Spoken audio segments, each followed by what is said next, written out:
कोयलिया धीरे बोला हो।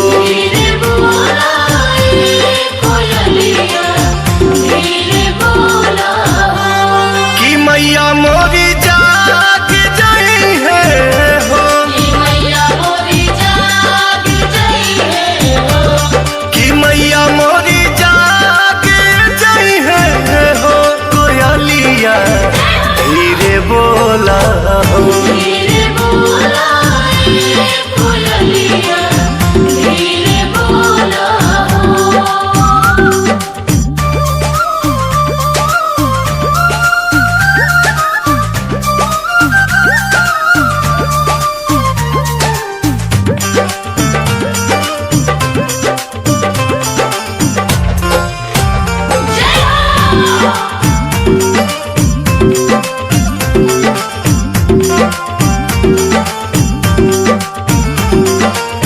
देवलोक से चलली कहीं न बिलोमली, भगता के आईली दुआरी।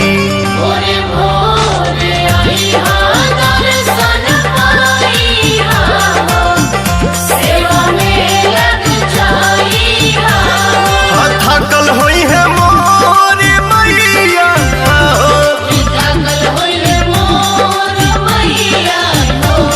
कि थकल होई है मोरी मैया हो। देरी से आइल डोलिया हो।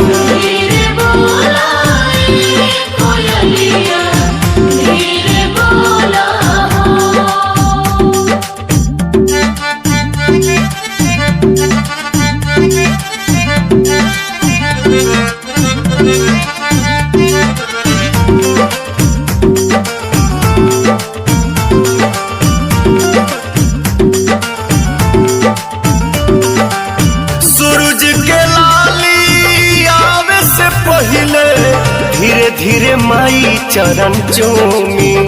मगन हो के गगन फूल बरसाई है हो, धरती हरसाई है हो। भजनवा पवनवा गावे हो, भजनवा पवन गइले हो, भजनवा पवनवा गावे हो। संगे से बन के डोलिया हो। धीरे बोला कोयलिया, धीरे बोला हो। धीरे बोला कोयलिया धीरे बोला हो। एंगल म्यूजिक कुमार रमेश की प्रस्तुति।